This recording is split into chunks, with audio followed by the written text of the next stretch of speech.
So at 7:38 tonight, actually last night now because it's after midnight, the UPS man drove up and he brought me a copy of this book. This is the uncorrected proofs of my book, The Mormon Tabernacle Choir, biography.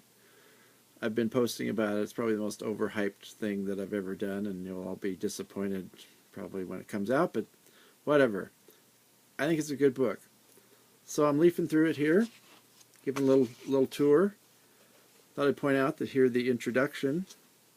The second two words are Barack Obama's. That is Barack Obama, the possessive form. And so I'll just leave it at that. Then we've got the table of contents course, first chapter called Books and Angels, taking you up through Joseph Smith's life and the early migration there to Salt Lake City. And then the next one, Buildings and Professors. And that takes you up through the end of the polygamy era, basically. And then this chapter 3 is where we really kick off, I think, the good stuff. Evan Stevens occupies most of this chapter as conductor of the Tabernacle Choir. My Tabernacle Mormon Choir, that was what he called it one time at least. And then, let's see here, The Power of the Air. This is getting into radio broadcasting under Tony Lund. Then, let's see here. Oh, we've got a photo section. A lot of good photos in here. Then the next chapter, From Within the Shadow. This is basically dealing with Spencer Cornwall's conductorship, the choir under him. Very interesting things from the Depression era through the Second World War and into the 1950s and the early Columbia recordings of the choir. A cultural necessity, which is what John McClure of Columbia Records said the choir had become in the 1960s, a cultural necessity, which I love that title.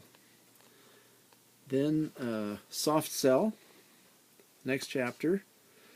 This is really dealing with Jerry Otley's administration as choir director, and the soft cell is a term that comes up in it. It's you can read about it. It's what the choir was trying to do culturally in this country.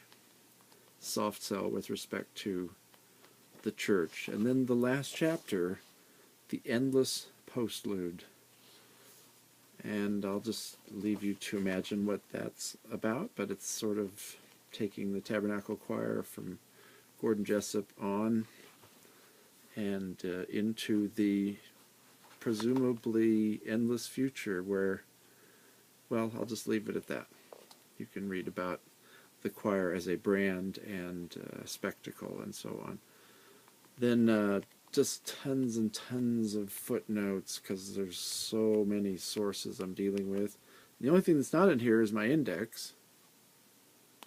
And then there's some blurbs about the Music in American Life series, of which this is my fifth contribution, or to which this is my fifth contribution, the fifth book that I've done in University of Illinois Press.